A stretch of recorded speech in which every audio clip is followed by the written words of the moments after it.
নমস্কার, আমি Debapriya Saha. Just diet চ্যানেলের আরও একটি ভিডিওতে আপনাদের সবাইকে স্বাগত জানাচ্ছি।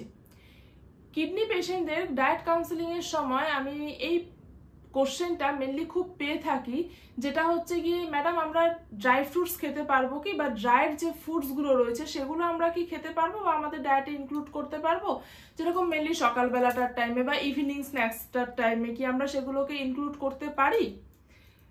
তো মেনলি তারা এই ধারণা থেকেই এই প্রশ্নটা করে থাকেন যে যে সমস্ত ড্রাই ফ্রুটসগুলো রয়েছে বা ড্রাইড যে ফুডসগুলো রয়েছে সেগুলোর যথেষ্ট হেলথ বেনিফিটস রয়েছে প্রথমত।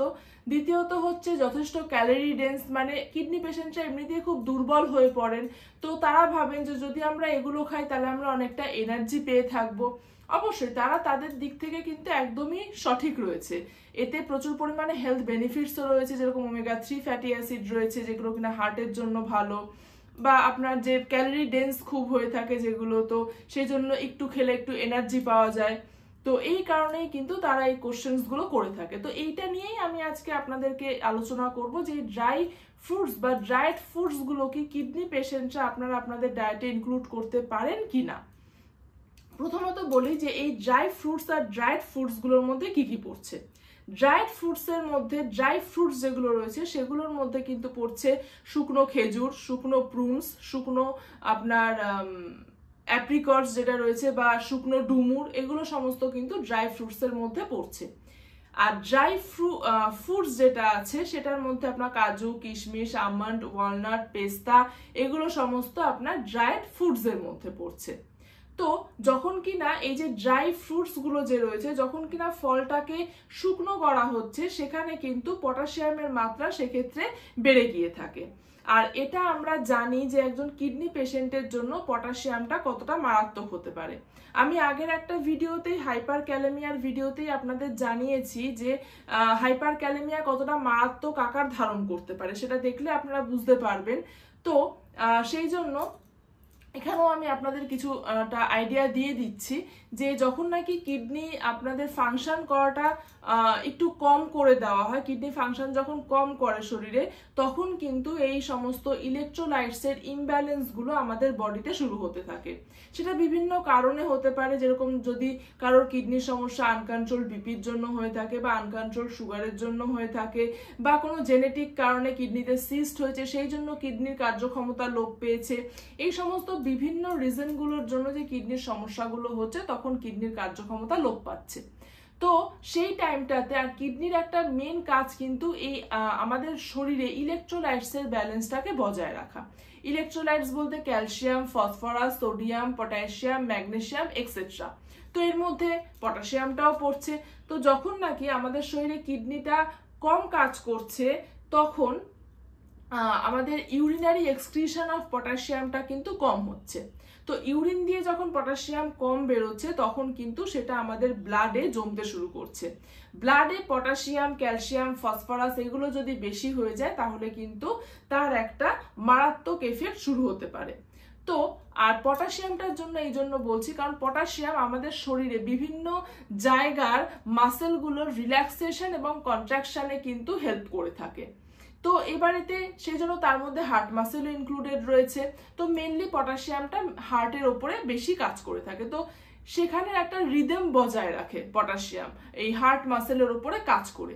তো সেখানে যদি এই রিদমটা গন্ডগোল হয়ে যায় সেখানে কিন্তু অ্যারিথমিয়া সৃষ্টি হতে পারে, আর এই অ্যারিথমিয়া কিন্তু পরবর্তীকালে একটা কার্ডিয়াক অ্যারেস্টের কারণ হয়ে দাঁড়াতে পারে।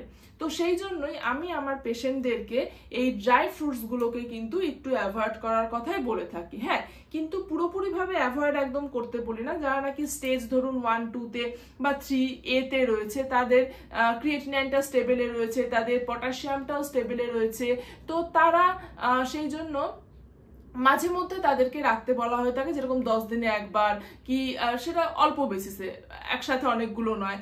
তো সেরকম তাদের ব্লাড রিপোর্টস গুলো দেখে, তাদের ডায়েট চার্টটাকে দেখে, তাদের হাইট ওয়েট কিরকম কি রয়েছে সেই দেখে ক্যালকুলেশন করে, প্রোটিন, ক্যালোরি এ সমস্ত ক্যালকুলেশন করে কিছুটা মতন তাদেরকে ইনক্লুড করা হয়। কিন্তু হ্যাঁ, যারা নাকি অ্যাডভান্স স্টেজে রয়েছেন, যেরকম নাকি স্টেজ 3B বা 4 বা 5, সেক্ষেত্রে কিন্তু একটু অ্যাভয়েড করাটাই বেটার তাদের ক্ষেত্রে। মেনলি তারা কিন্তু এই ভুল ধারণাটা থেকেই তারা এই প্রশ্নটা করে থাকেন যে তাদের দুর্বল লাগছে, তাদের এনার্জি বা ক্যালোরির জন্য তারা ড্রাই ফ্রুটসটা খেতে চাইছেন। হ্যাঁ, এটা অবশ্যই এটা ঠিক যে এই ড্রাই ফ্রুটসগুলো বা ড্রাইড যে ফ্রুটসগুলো আছে অনেকটা এনার্জি রিচ হয়ে থাকে, তো তাদের সেক্ষেত্রে দুর্বলতাটা কমবে, কিন্তু তার সাথে সাথে কিন্তু তাদের পটাশিয়ামটাও বাড়তে থাকবে। তো আমি এটাই তাদেরকে বলবো, তাদের যে ডায়েট চার্টটা দেওয়া হয় সেটার মধ্যে প্রোটিন, ক্যালোরি, এই সমস্তগুলো কিন্তু ফ্যাট, কার্বোহাইড্রেট, এই সমস্তগুলোকে কিন্তু ক্যালকুলেট করেই দেওয়া হয়ে থাকে।